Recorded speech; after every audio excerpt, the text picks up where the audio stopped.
मेरे प्यारे बच्चों साइलम ऑनलाइन उर्दू क्लास में सभी को मेरा पर खुलूस आदाब എല്ലാ മക്കളെയും സൈലത്തിന്റെ ഓൺലൈൻ ഉറുദു ക്ലാസ്സിലേക്ക് സ്വാഗതം ചെയ്യാണ്. നമ്മുടെ ഓണപരീക്ഷ വന്നിട്ടുണ്ട് അല്ലേ. വളരെ അടിപൊളിയായിട്ട് ഈ അധ്യയന വർഷം നമുക്ക് ഓണപരീക്ഷയെ നേരിടേണ്ടതായിട്ടുണ്ട് അല്ലേ. നമ്മൾ ഏറ്റവും ഒരു പ്രയാസം അനുഭവിക്കുന്നത് ഈ അധ്യയന വർഷം നിങ്ങളുടെ ടെക്സ്റ്റ് ബുക്ക് മാറി എന്നുള്ളതാണ്.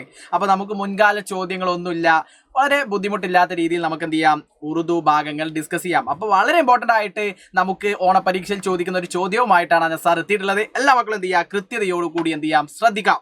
നോക്കൂ, നമുക്കറിയാം നമ്മുടെ ഒരു ആദ്യത്തെ ചാപ്റ്ററാണ് ഗസൽ എന്ന് പറയുന്ന മനോഹരമായിട്ടുള്ള ഗസലുമായി ബന്ധപ്പെട്ടുള്ള ഒരു ചാപ്റ്റർ അല്ലേ. അപ്പോൾ ഗസലുമായി ബന്ധപ്പെട്ട് നമ്മുടെ കഴിഞ്ഞ അധ്യയന വർഷമൊക്കെ നമ്മൾ പഠിച്ചത് കൊണ്ട് ഗസലുമായിട്ടുള്ള ചെറിയൊരു അറിവൊക്കെ നമുക്കുണ്ട്, അല്ലെങ്കിൽ കൂടുതലായിട്ട് ഗസലിനെ കുറിച്ച് അറിയുന്ന ആളുകളൊക്കെയാണ് നമ്മുടെ ഈ വീഡിയോ കാണുന്ന +1 ഉറുദു എടുത്ത എല്ലാ മക്കളും.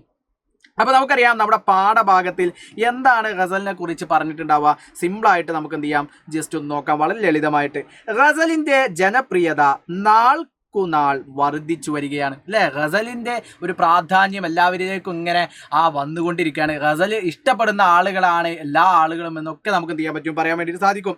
അപ്പോൾ അതിൻ്റെ ആകർഷകമായ ശൈലി കാരണം അത് ലോകമെമ്പാടുമുള്ള മനുഷ്യരുടെ ഹൃദയങ്ങളെ കീഴടക്കുന്നു അല്ലേ. മാത്രമല്ല ഉറുദു ഭാഷ അറിയാത്തവർ പോലും ഗസൽ എന്ത് ചെയ്യുന്നുണ്ട്, ആസ്വദിക്കുന്നുണ്ട് അല്ലേ. ഒരു ഉറുദു പഠിക്കുന്ന ആളുകൾ കേവലം മാത്രമാണ് ഗസൽ ഇഷ്ടപ്പെടുന്നത് അല്ല, ഒരുപാട് ആളുകൾ എന്ത് ചെയ്യുന്നുണ്ട്, ഗസൽ ഇഷ്ടപ്പെടുന്നുണ്ട്. ഗസലിൻ്റെ സംഗീതാത്മക രാജ്യത്തിൻ്റെയും ഭാഷയുടെയും അതിർവരമ്പുകൾ ഭേദിച്ച് ലോകമെമ്പാടുമുള്ള ആളുകളുടെ ഹൃദയത്തിൽ സ്ഥാനം പിടിച്ചിരിക്കുന്നു നമ്മുടെ ഗസൽ എന്ന് പറയുന്നത്. പ്രണയം, വിരഹം, അതേപോലെ സമാഗമവും തത്വചിന്ത, സൂഫിസം തുടങ്ങിയ ഹൃദയസ്പർശിയായ വിഷയങ്ങളുടെ ആവിഷ്കാരം ആളുകളെ ഇതിലേക്ക് എന്ത് ചെയ്യുന്നുണ്ട്, ആകർഷിക്കുന്നുണ്ട്, ഗസലിലേക്ക് പ്രേരിപ്പിക്കുന്നുണ്ട് എന്നുള്ളതാണ്. ഇതാണ് വളരെ ലളിതമായിട്ട്. ഇനി ആർക്കെങ്കിലും ഗസലുമായി ബന്ധപ്പെട്ട് പഠിച്ച കാര്യങ്ങൾ ഓർമ്മയിലില്ലെങ്കിൽ അവരെ ഓർമ്മയാക്കാൻ വേണ്ടിയിട്ടാണ് സാർ ഇത് പറഞ്ഞിട്ടുള്ളത്. ഇനി സാർ എന്താണ് ഇതുമായി ബന്ധപ്പെട്ട് ഈ പുതുക്കിയ ടെക്സ്റ്റ് ബുക്കിൽ നമുക്ക് ചോദിക്കുന്ന ചോദ്യം എന്നാണ് എൻ്റെ മക്കളുടെ മനസ്സിലുണ്ടായിരിക്കും. വളരെ ലളിതമായിട്ട് എഴുതി വെച്ചോ, നാളത്തെ ചോദ്യ പേപ്പറിൽ നിങ്ങൾക്ക് എന്ത് ചെയ്യും, ഈ ഒരു ചോദ്യം കാണും. എന്താണ് ആ ചോദ്യം? ഗസൽ കെ ബാരെ മേ നോട്ട്.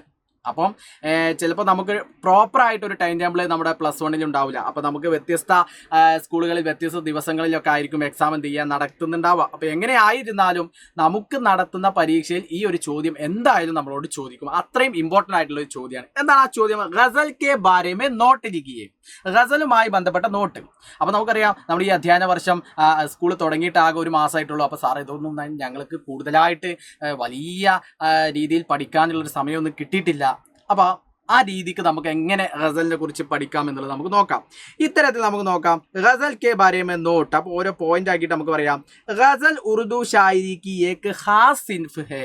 ഗസൽ ഉറുദു ഷായരിന്റെ ഒരു ശാഖയാണ് എന്ന് നമുക്ക് പറയാം അല്ലേ.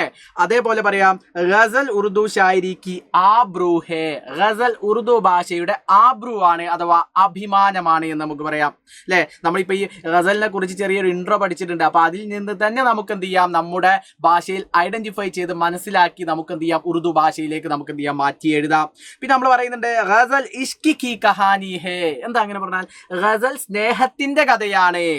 മാത്രല്ല ഗസൽ കെ പെഹ്ലെ ഷേർ കോ മത്ലെ കഹത്തെ ഹേ. ഗസലിന്റെ ആദ്യത്തെ വരിയെ മത്ലെ എന്ന് നമുക്ക് പറയാം അല്ലേ. അതേപോലെ ഗസൽ കെ ആഖിരി ഷേർ കോ മക്തെ കഹത്തെ ഹേ. ഗസലിന്റെ അവസാനത്തെ വരിയെ മക്തെ എന്നും നമുക്ക് പറയാം അല്ലേ. മാത്രല്ല ഗസൽ കെ ആഖിരി ഷേർ മേ ഷായിർ കാ നാം ഹോത്തെ ഹൈ അല്ലേ. ഗസലിന്റെ അവസാനത്തെ വരിയിൽ ഷായിരിന്റെ പേരുണ്ടായിരിക്കും. ഇങ്ങനെ നമുക്ക് സിമ്പിളായിട്ട് മനസ്സിലാക്കാം. ഇനി ഇത് നമുക്ക് അല്ലാതെ വൺ വേർഡിൽ നമുക്ക് ചോദിക്കാൻ സാധ്യതയുണ്ട്. അതെങ്ങനെ ചോദിക്കുന്നത്? അതിങ്ങനെയായിരിക്കും ആ ചോദ്യം വരുന്നത്. അതായത് മത്ലെ എന്നാണ് ഗസലിന്റെ ആദ്യത്തെ വരിക്ക് പറഞ്ഞിട്ടുള്ളത്. അപ്പൊ ഇങ്ങനെ ചോദിച്ചേക്കാം, ഗസൽ കെ പെഹ്ലാ ഷേർ കോ ഡാഷ് കഹ്തേ ഹൈ. ഗസലിന്റെ ആദ്യത്തെ വരിയെ ഡാഷ് എന്ന് പറയുന്നു. അപ്പൊ ആ ഡാഷ് എന്നുള്ള ഭാഗത്ത് നമ്മൾ എന്ത് കൊടുക്കണം? മത്ലെ എന്ന് പറയും. അപ്പൊ മത്ലെ എന്നുള്ളത് ആദ്യത്തെ വരിയാണ്. ആദ്യത്തെ വരിയെയാണ് മത്ലെ എന്ന് പറയുക. അപ്പൊ അത് ഇപ്പോൾ തന്നെ ഈ വീഡിയോ കാണുന്ന എല്ലാ മക്കളും എന്ത് ചെയ്യുക, പഠിച്ചു വെക്കുക. ഇനി നിങ്ങളോട് പറയാണ് എന്തേ, അടുത്തൊരു സംഭവം, അടുത്തൊരു ചോദ്യം നമ്മോട് ചോദിക്കാം. മക്തെ എന്നാണ് അവസാനത്തെ വരിയെ പറയുന്നത്. അപ്പൊ അതും എൻ്റെ മക്കൾ എന്ത് ചെയ്യുക, ഓർത്ത് വെക്കുക. മക്തെ അവസാനത്തെ വരി. മക്തെ എന്ന് പറഞ്ഞാൽ അവസാനത്തെ വരി. അപ്പൊ ഇതും എൻ്റെ മക്കൾ എന്ത് ചെയ്യുക, ഓർത്ത് വെക്കുക. അപ്പൊ എങ്ങനെ ചോദിക്കുക? ഗസൽ കെ ആഖിരി ഷേർ കോ ഡാഷ് കഹ്തേ ഹൈ. അപ്പൊ നമുക്ക് എന്ത് പറയാം? എന്ത് പറയാം, മക്ത് എന്ന് പറയാം. ഈ രീതിയിലാണ് നമ്മൾ അറേഞ്ച് ചെയ്ത് മനസ്സിലാക്കി വെക്കേണ്ടത്. സിമ്പിൾ ആൻഡ് ഹംബിൾ ആയിട്ട് നമുക്ക് എന്ത് ചെയ്യാൻ പറ്റും, ഈ ഒരു ഗസലുമായി ബന്ധപ്പെട്ട് എന്ത് ചോദ്യം ചോദിച്ചാലും നമുക്ക് മനസ്സിലാക്കാൻ പറ്റും. ഒരിക്കൽ കൂടി ഞാൻ വായിച്ചു തരാം, ശ്രദ്ധയോടുകൂടി നോക്കിക്കോ.